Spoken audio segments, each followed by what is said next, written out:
رات میں اس بزرگ نے خواب میں دیکھا کہ اس کے خواب میں کوئی فرشتہ آ رہا ہے اور اس بزرگ سے کہہ رہے ہیں تم نے کسی کے مکان پر کرائے پہ رہتے ہو، تم یہ تمہارا مکان نہیں ہے، تم نے اس مکان سے تھوڑی سی مٹی لے کر جو کاغذ پر ڈال دی ہے، قیامت کے دن تمہیں پتا چل جائے گا یہ تھوڑی سی مٹی لینے کا انجام کیا ہوتا ہے۔ تقوی، تقوی، تقوی کسے کہتے ہیں؟ اس کی چھوٹی سی مثال اگر ہم سمجھ جائیں، اللہ کے نبی صلی اللہ علیہ وسلم نے فرمایا، غور کیجئے گا، آپ نے محنت کر کے 99 روپے کمائے، 99 روپیز، 99 روپے کمائے، اور آپ چاہتے ہیں کہ ہم کوئی نئی قمیص، نیا کرتا، نیا پنجابی لے لوں تاکہ ہم مسجد میں جا کر نماز پڑھ سکیں، ہمارے پاس کوئی اچھا کپڑا نہیں ہے۔ آپ مارکیٹ میں گئے اور آپ کو کپڑا مل رہا ہے پنجابی 100 روپے کا، آپ کے پاس ہیں کتنے؟ 99۔ یہ آپ نے جنگل میں لکڑیاں کاٹ کاٹ کے بازار میں بیچ کر کمایا ہے، یا یوں کہہ لو کہ آپ نے مزدوری کر کر کے 99 روپیہ کمایا ہے، یا یوں کہہ لو کہ آپ نے رکشہ چلا چلا کر محنت کر کے یہ 99 روپیہ کمایا ہے، لیکن 1 روپیہ آپ کے پاس کہیں سے حرام کا آ گیا، ناجائز، حرام کا، اور آپ کو معلوم ہے کہ یہ حرام کا روپیہ ہے۔ 99 روپے میں وہ 1 روپیہ آپ نے ملا کر 100 روپے کا کرتا لے لیا، 100 روپے کا پنجابی خرید لیا، جبکہ 99 روپے حلال کے ہیں، 99 روپے محنت کے ہیں، لیکن 1 روپیہ اس میں جو حرام کا آپ نے ملا کر قمیص خریدی۔ اللہ کے نبی فرماتے ہیں جب تک وہ قمیص تمہارے جسم پر رہے گی، جب تک وہ کرتا تمہارے جسم پر رہے گا، اللہ کے یہاں تمہاری ایک بھی نہ فرض عبادت قبول ہوگی نہ نفل عبادت قبول ہوگی، تمہارا ایک بھی سجدہ اللہ رب العالمین کی بارگاہ میں قبول نہیں کیا جائے گا۔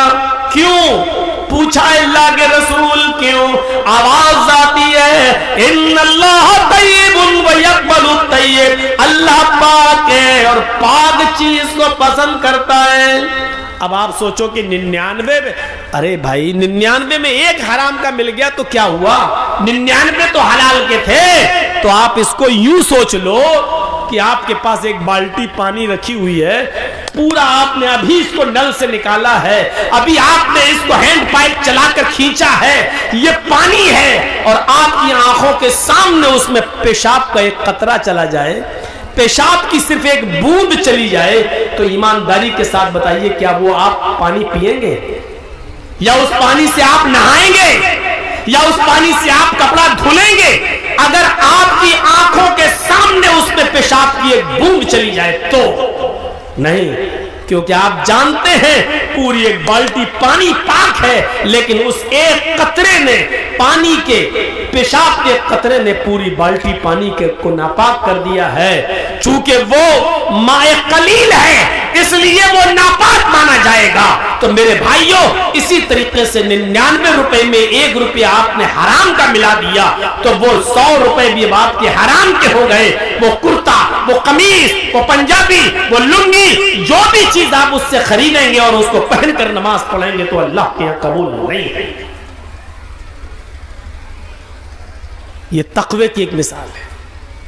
کیسے بچنا ہے۔ امام غزالی رحمت اللہ علیہ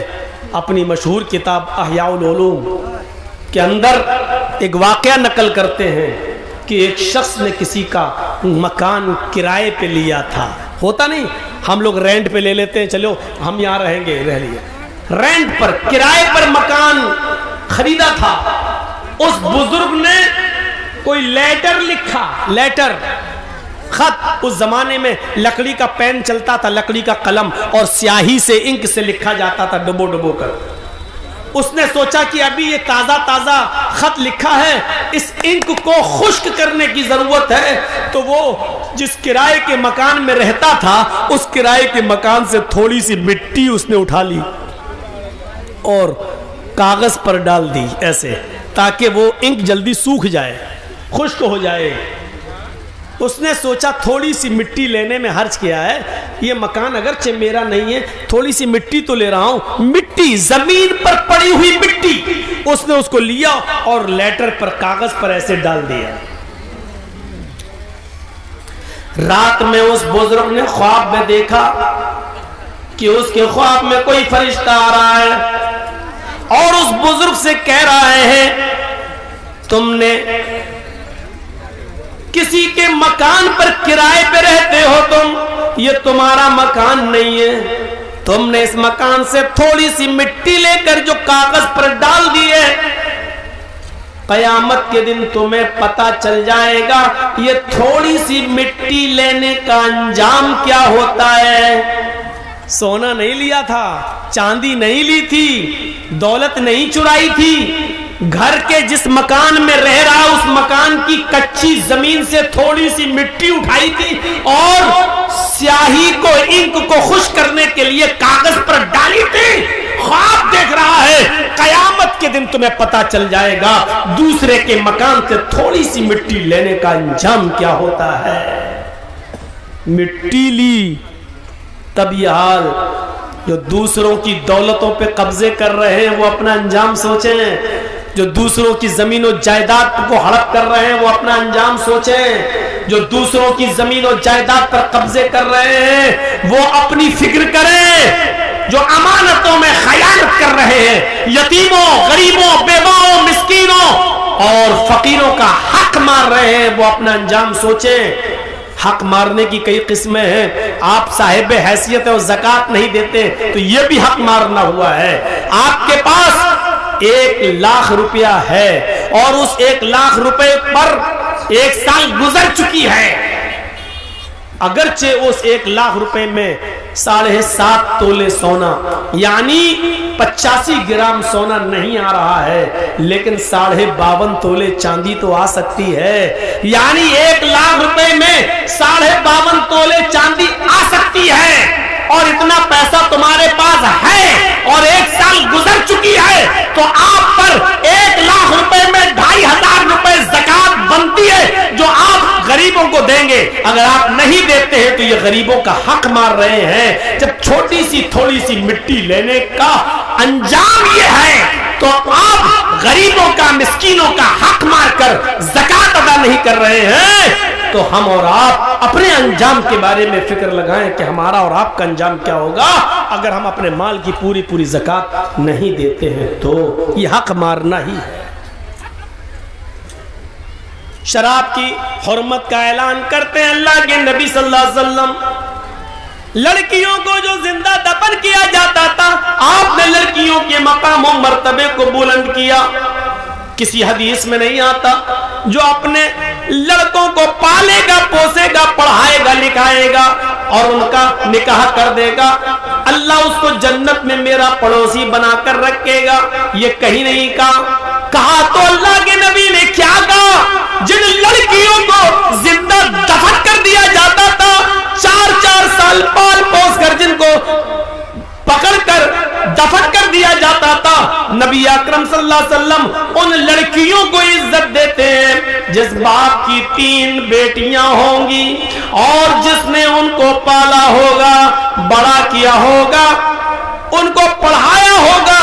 ان کو اچھا ادب سکھلایا ہوگا۔ اللہ کے نبی فرماتے ہیں یہ تینوں بچیاں پھر اس نے جن کی شادی کر دی ہوگی ان بچیوں کا نکاح کر دیا ہوگا، ان کا گھر بسا دیا ہوگا، ان کو دیندار لڑکوں کے نکاح میں دے دیا ہوگا، قیامت کے دن یہ بچیوں کا باپ ان 3 لڑکیوں کی شادی کرانے والا قیامت کے دن میرا پڑوسی بن کر رہے گا۔ پھر آپ نے فرمایا جس کی 2 بیٹیاں ہیں 2 بیٹیوں کو پڑھانے اور لکھانے والا بھی قیامت کے دن میرا پڑوسی بن کر رہے گا۔ پھر ایک صحابیہ اٹھی روتی ہوئی کہنے لگی اے اللہ بھی نہیں ہے, میرے پاس تو ایک ہی ہے. اللہ کے نبی فرماتے ہیں ایک بیٹی کو ہی پڑھا لکھا, اچھا دب سکھلا, اس کی شادی کسی دیندار لڑکے کے ساتھ بالغ ہو جانے کے بعد کر دے, وہ ایک بچی کی پرورش کرنے والا بھی قیامت کے دن میرا پڑوسی بن کر رہے گا. میرے بھائیوں, جنت کی بشارت لڑکیوں کی پرورش پر اللہ کے نبی صلی اللہ علیہ وسلم دے رہے ہیں. یہاں ہم اندازہ لگائیں کہ اللہ اسلام نے لڑکیوں کو کیا عزت دی ہے, کیا عزت.